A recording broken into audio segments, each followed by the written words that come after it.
Gentlemen, huge news. Big brief today. Please take your seats. Aces of Thunder is not just coming as a PSVR2 exclusive. It will be launching as a PC game on Steam alongside PlayStation. And I'll tell you what, this is going to open up a lot of eyes to the game. So I figure we need to add to my Everything We Know About series just to make sure everybody is caught up and up to date. We're going to be splitting this video up into 3 sections here, just generic information. We're going to be going into some specifics about the generic information, right? And then we're going to be going into questions that are still remaining about the game. And there are quite a few of them. All right, and I won't be needing this for this video, so we'll go to the pull down.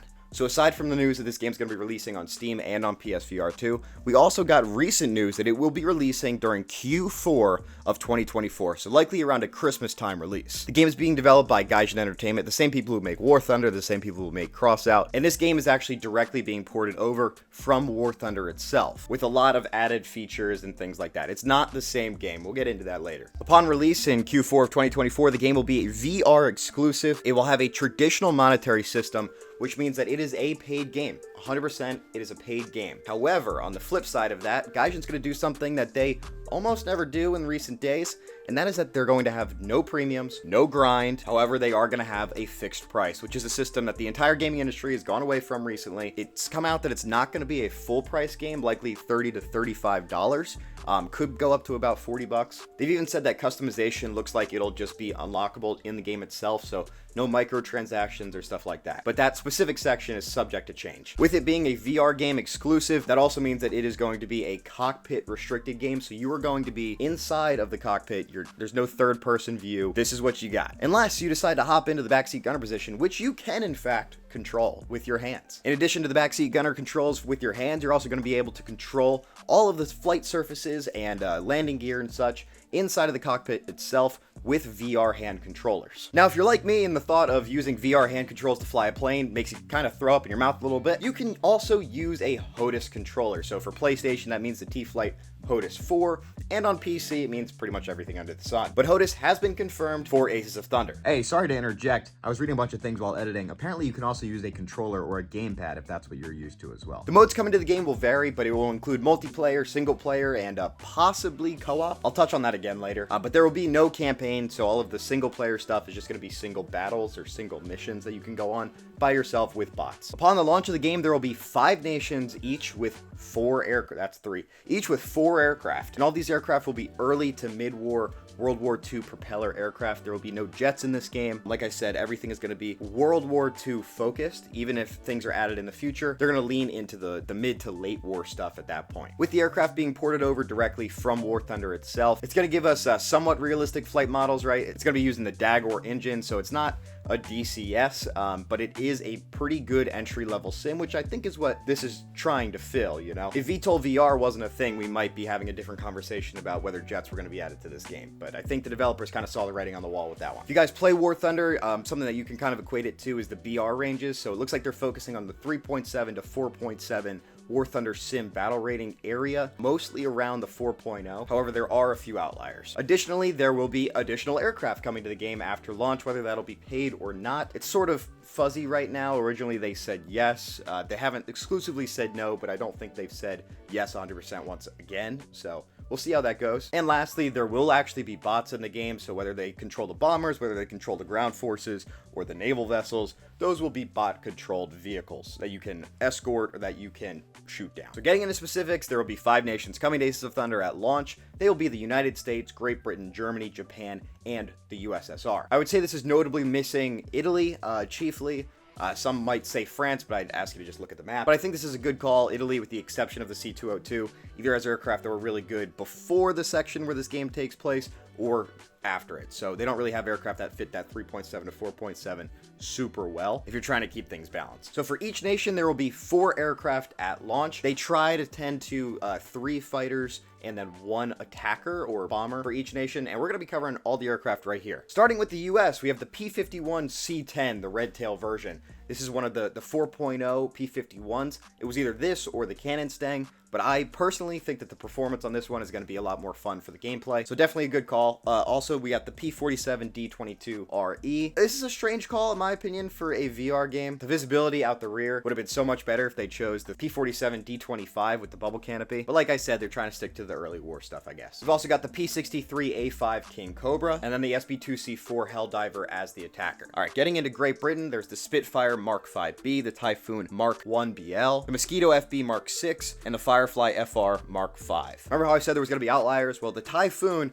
with the 20 mils here is actually at 5.0 compared to most of these aircraft that are down there at 4.0. So we'll see how that one plays out. But the Typhoon will be the highest BR rated aircraft coming to Aces of Thunder at launch. Moving on to Germany, we have the Bf-109F4. Interestingly, we have another 109. It is the Bf-109G2 Trop, the Focke-Wulf 190A4, and the Bf-110G2. Japan's got the A6M3 Mod 22 Zero Fighter, the Ki-61I Tai, the J2M2, and the B6N, possibly a B7A2. I've only seen the B6N. The thing is that the B6N is down at 2.3 as like the highest aircraft that it has in its lineup when you look at the War Thunder battle rating system. And that wouldn't really fit the bill for what they're going with right now, but it is interesting to say that in the same trailer where the B6N was shown, the Dauntless Dive Bomber was also shown.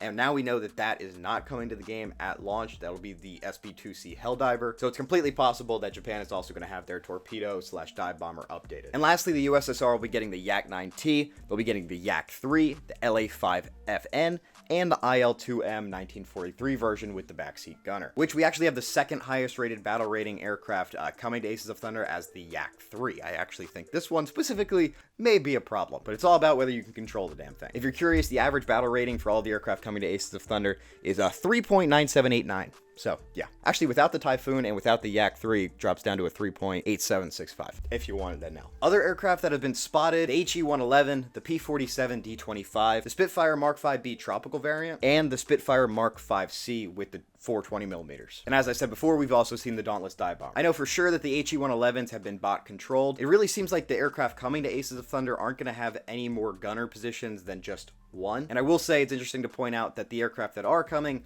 already have first-person gunner perspectives in War Thunder itself, unlike things like a B-25, unlike things like a B-17 or an HU-111. Those don't have individual gunner positions. It would be awesome if that was added in the future. To be honest, I highly doubt it. As far as the modes for the game, there will be no story, there will be no campaign, but there will be a multiplayer. And interestingly, they've confirmed a 1v1 mode, they've confirmed a 2v2 mode, possibly even a 4v4 type squad deal, which would be sick. I mean, come on. There'll be a team v team deathmatch, which I think is what we see in these videos. It's cool, maybe a little concerning when you look at how enduring confrontations and stuff plays in War Thunder itself. That's like a long form 3-hour type battle where nobody's charging in head on against a cluster of enemies like this. And I really haven't seen confirmation of any type of long form mode, so I'll keep you updated. It looks like there'll be some escort missions, so whether that's escorting convoys, whether that's escorting naval vessels, or whether it's escorting bombers themselves in like ramrod type missions, you'll have people that try to intercept them, and you'll have people that are defending the bombers. There will also be solo missions, and they've confirmed that all these solo missions will have custom settings, so you can configure them however you'd like. And possibly, there could also be a co-op mode tied into those solo missions. But to be honest, it all depends on how you interpret this statement. So I'm not going to confirm it right now, but you choose if you want to get your hopes up. They've said that 15 maps will launch with the game. Done my absolute best to try and find them. It's been a pain in my ass. One map I can tell you with 100% certainty will be Norway. You can tell from all the red and kind of crappy looking trees. Norway's a very old map for War Thunder. But they've actually mentioned Norway in both the Mosquito launch when they were talking about the plane doing strikes up there. And of course we showed a P-47D22 or D22 doing ground strike missions in the most recent trailer up in Norway, and then getting jumped by what I'm gonna guess is a Focke-Wulf 190. I'm getting way too into it. Other maps, we've got the Ruhr, we've got Stalingrad, of course, Winter Stalingrad, Maginot Line, Saipan. I was actually very sure about Saipan just by looking at what I think is the southern end of Tinian Island right here, and then later on in the trailer when they're showing the Ki-61s, it actually confirms both the two islands right here and the airfield on the lower part of Saipan. Pearl Harbor has also been noticed, possibly as another like test flight location, like how it is in War Thunder. It's very interesting that the aircraft that they chose to show off there was fucking zero. But yes, the only airfield that's this wide is Pearl Harbor. El Alamein has been noticed, Port Moresby, Kursk, the Bulge, Dover Strait, and what I think is Iwo Jima here. However, it is important to notice that both of the aircraft that are shown in the Iwo Jima shot haven't been confirmed for Aces of Thunder. This is an A6M2, and this is a Dauntless dive bomber. So it looks like they were originally aiming for something a little bit lower in BR range, but that's not the case. Hopefully the map is coming though. So it's important to note that these aren't all of them. These are just the ones that I've personally seen in their promotional pieces. To take this section with a little bit of salt. Something people don't really talk about, which they need to, is the weather. Probably like how it is in War Thunder, there's going to be like very little wind. There's not really going to be turbulence. However, there will be a significant amount of clouds. We've seen the game flown in all times of day, from sunset to sunrise, but nothing during the night specifically, which is fine because we don't really have night fighter capable aircraft coming to the game at launch. But with the clouds, it's important to note that you probably will have to learn how to fly on instruments, or at least learn how to fly straight on instruments, because the clouds in War Thunder are very thick. I forget the actual term for them, dummy thick, that's not it, but there will also be fog and what looks like winter storms or some type of rainstorms and stuff like that, which in VR is going to be pretty cool. I'm hoping they'll improve the effects on the canopy itself for this specifically VR game. Probably not. Other specifics are the weaponry. Interestingly, gun pods will be coming, so it seems like all of the secondary weaponry that you can attach to all of the aircraft will be coming with them. So your 109s are getting its gun pods. Your P-47 is getting its rockets, but it is important to note, if you haven't flown the D-22, it doesn't get the HFARs, it just gets the 6 bazookas, but we have seen that aircraft with bombs, we've seen the Japanese aircraft with bombs, we've seen the Mosquito with rockets, we've seen pretty much everything. So if it has the capability to carry it in War Thunder itself, it will have it in Aces of Thunder. Now with all that control, it should be said what can be controlled in the cockpit itself. It's not going to be 100% full fidelity like it is in DCS or in IL-2, however, there are going to be important things to control. Obviously the stick, obviously the throttle, you're going to have flap controls, and you're going to have landing gear controls. Oh, and the ability to close and open your canopy, which I guess is pretty cool. But those are all the important ones. The last thing for specifics is that this game has actually been in development for probably over 2 years now. I'm going to need a sheet because I wrote all this stuff down earlier. The original announcement trailer was on March 9th. Of 2023, so over a year and a half ago now. My first video on it came 2 days later. I've been covering the game ever since. Check out my playlist. But it seems as though development has not been consistent, because we didn't get a second update until July, and then the next update after July was in November. So there were massive areas of time where we just had no update at all, and it came off the back of a trailer that almost got 1 million views, just dropped randomly on PlayStation. And then after November, right after Christmas, on December 26th of 2023, they come out and say that game development is almost finished. Expect exciting news shortly, followed by 2 months of silence until February of 2024, where they say that they're enjoying a stable 90 FPS and that they're testing the game diligently, night and day. So they're like ready to launch. At this point, our main questions were still regarding HOTAS, because they hadn't even communicated that to us. And actually the way that we learned that HOTAS controls were coming to the game was that they responded to my freaking comment saying, sure.